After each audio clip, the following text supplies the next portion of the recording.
अभिजित दिपके महाराष्ट्रातील प्रत्येकाला हे नाव आता ज्ञात झालं असेल. कॉकरोच जनता पार्टीचे निर्माण झाल्याचे संस्थापक आहेत आणि त्याच्या माध्यमातून नीट परीक्षेचा गोंधळ, त्यांच्या आव्हानानंतर जेनजींनी रस्त्यावर येणं किंवा यात सोनम वांगचुक यांचीही भूमिका आणि यानंतर केंद्रीय शिक्षण मंत्री धर्मेंद्र प्रधान यांनी राजीनामा देणं, या सगळ्या गोष्टी घडल्या आणि कॉकरोच जनता पार्टीची ताकद चर्चेत आली. आणि मग हीच कॉकरोच जनता पार्टी आता राजकारणात उतरणार का, काय होणार, विरोधी पक्ष म्हणून काम करणार का, असे सवाल उपस्थित केले जात असतानाच नुकताच अभिजित दिपके यांनी एक आंदोलनाला सुरुवात केली आहे, जे महाराष्ट्रात चालवलं जाणार आहे. त्याची सुरुवात ही झाली आहे. त्यामुळं शिवाय 2 ते 4 दिवसातल्या ज्या घटना आहेत त्या जर पाहिल्या तर आता पुढल्या कुठल्या मंत्र्याचा राजीनामा होणार आहे का, असा सवाल उपस्थित केला जातो. आता होणार असेल तर तो कुठला मंत्री असेल, अभिजित दिपके नेमके काय म्हणाले आहेत, त्यांचं पुढचं आंदोलन काय आहे, हे सगळंच या व्हिडिओच्या माध्यमातून जाणून घेऊयात. त्यासाठी व्हिडिओ शेवटपर्यंत नक्की बघा. नमस्कार, मी संजना, कसमादे अपडेटमध्ये आपलं स्वागत. अभिजित दिपके राजकारणात येणार का, किंवा त्यांची जी कॉकरोच जनता पार्टी आहे जी अतिशय गमतीत ज्याची सुरुवात झाली, पण त्याचमुळे शिक्षण, केंद्रातील शिक्षण, भारतातील शिक्षण, महाराष्ट्रातील शिक्षण याच्यावर चर्चा होऊ लागली. आता महाराष्ट्रात सध्या ते महाराष्ट्रातील आहेत हे आपल्याला सगळ्यांनाच माहिती आहे. त्यांची पार्श्वभूमी, ते मूळ छत्रपती संभाजीनगरचे आहेत. आता ते महाराष्ट्रातच राहून पुढच्या चळवळीसाठी काम करणार आहेत हे त्यांनी स्पष्ट केलं. अशात 15 ऑगस्ट रोजी सर्व स्कूल ठीक करो, सगळ्या शाळा ठीक करा, हे या आंदोलनाला त्यांनी सुरुवात केली.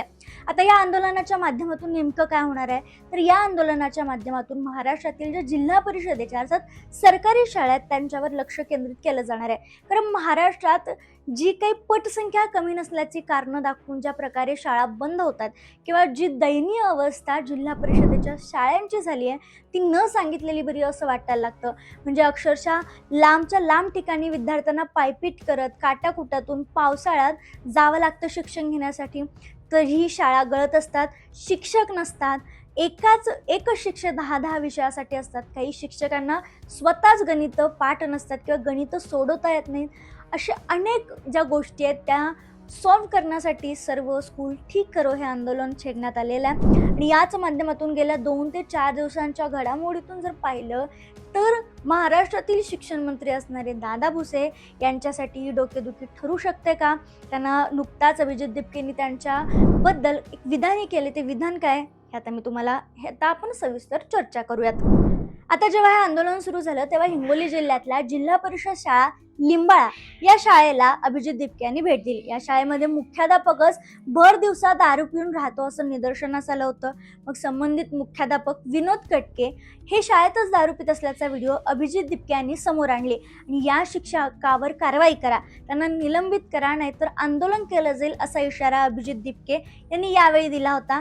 आणि अखेर अभिजित दिपके हे हिंगोली जिल्ह्यातील त्या शाळेत येण्यापूर्वीच मुख्याध्यापक जे मद्यपान करून होते त्यांना निलंबित करण्याचे आदेश जिल्हा परिषदेच्या मुख्य कार्यकारी अधिकारी यांनी काढले होते. त्यामुळे कुठेतरी बदल होतोय हे दिसते. म्हणूनच कुठेतरी या बदलामुळेच ते अर्थात जनता पार्टीचे संस्थापक अभिजित दिपके यांनी स्कूल ठीक करो या अभियानाअंतर्गत इथं भेट दिली. तसेच त्यांनी ढेगज गावातील सरकारी शाळेलाही भेट दिली. यावेळी एक वेगळा प्रकार घडला ज्यामुळे अभिजित दिपके चांगलेच संतापचे पाहायला मिळाले.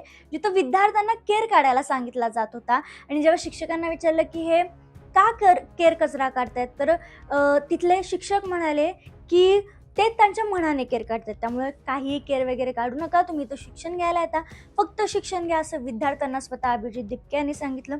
नुकताच अजून एक शाळेत त्यांनी भेट दिली जिथं विद्यार्थी किंवा पटसंख्या कमी असल्यामुळे दुसरेच कुठल्या शाळेचे विद्यार्थी त्या शाळेत आणून बसवण्याचा निंदनीय प्रकार घडला, ज्यावरही नुकताच अभिजित दिपके यांनी संताप व्यक्त केला. आणि या सगळ्यात महाराष्ट्रातील शिक्षण मंत्र्यांना टार्गेट करण्यात आलं. याबद्दल बोलताना अभिजित दिपके म्हणाले, फक्त रस्ते खराब होते म्हणून साप चावून मुले गेली.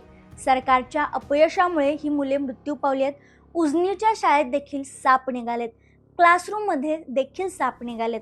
जर या सगळ्याच्या संदर्भात देवेंद्र फडणवीस यांनी भेटायला बोलवलं तर नक्की जाऊ. मुलांना बसायला बेंच नाही आहेत. मग 10 वर्षात नेमकं केलं काय. शाळेंची अवस्था पाहून मला वाटतं की दादा भुसे यांनी पदावर राहू नये, त्यांनी राजीनामा दिला पाहिजे. शिक्षण मंत्री कोणीही असो, त्यांची मुलं सरकारी शाळेत पाठवावी. त्यांना शिक्षण मंत्रिपदावर राहायचं असेल तर मुले सरकारी शाळेत पाठवली पाहिजेत. शाळांची हीच परिस्थिती राहिली तर गावागावात आंदोलन उभं राहतील. केंद्रीय शिक्षण मंत्र्यांनाही मी भेटलो नव्हतो, भेटण्याची गरज नव्हती, पण जे काम व्हायचं ते झालं. गावकऱ्यांनी यासाठी पात्र एकत्र आलं पाहिजे. केंद्रीय शिक्षण मंत्र्यांसारखे येतं शिक्षण मंत्री जे आहेत ते दादा भुसे आहेत. आता ते म्हणतील की हे सगळं मागच्या सरकारचा दोष आहे, आम्ही आता निवडून आलोय. पण परिस्थिती बदलली नाहीये. शाळेवर आणखीनही पत्रे आहेत, त्यामुळे मुलांना बसायला बेंच नाही आहे. मग तुम्ही 10 वर्षात केलं काय, असा सवाल अभिजित दिपके यांनी उपस्थित केलाय. आणि जर त्यांना या सगळ्या गोष्टी होत नसतील तर त्यांनी राजीनामा दिला पाहिजे. शिक्षण मंत्री वा कोणीही असो, त्यांची मुलं सरकारी शाळेत त्यांनी पाठवावीत. आणि शिक्षण मंत्री पदावर राहायचं असेल तर या सगळ्या गोष्टींचा त्यांनी विचार करून सगळी परिस्थिती बदलावी. नाहीतर जर शाळांची परिस्थिती हीच राहिली तर गावागावात आंदोलनं उभारले जातील, असा थेट इशारा अभिजित दिपके यांनी दिला. आता खरं तर हे आंदोलन हळूहळू जोर धरू शकतं. आज हिंगोलीची शाळा, उद्या प्रत्येक जिल्ह्यातील शाळेत जाऊन अभिजित दिपके तिथल्या समस्या जाणून घेणार आहेत. जर फडणवीस यांनी भेटायला बोलवलं तर जाऊ, अशी सकारात्मक प्रतिक्रिया देखील त्यांनी दिली आहे. मात्र अभिजित दिपके यांच्या या आंदोलनामुळे कुठंतरी एक आशा प्रफुल्लित झाली असं म्हणायला हरकत नाही. आता यामुळं सरकारी शाळांना, जिल्हा परिषदेच्या शाळांना चांगले दिवस येतील का, असा सवाल उपस्थित केला जातोय. आले तर ते चांगलंच आहे, मात्र आले नाहीत, परिस्थिती जैसे थे अशी राहिली तर महाराष्ट्रातील, म्हणजे जे भारतभर झिंझिंचं आंदोलन झालं ते महाराष्ट्रात निर्माण होऊ शकतं का? महाराष्ट्रातील जिल्हा परिषदेच्या शाळा वाचवण्यासाठी लोक पुढे येऊ शकतात का? यामुळे शिक्षण मंत्री असणाऱ्या दादा भुसेंची डोकेदुखी वाढू शकते का? आणि पुढच्या राजीनाम्याचा नंबर त्यांचा असू शकतो का? असे अनेक सवाल उपस्थित होत आहेत या सगळ्या प्रकरणावर. दिपकेंच्या या आंदोलनावर तुमचं मत काय, आम्हाला कमेंटमध्ये कळवायला विसरू नका. आणि अशाच अपडेटसाठी चॅनलला सबस्क्राईब करा आवर्जून.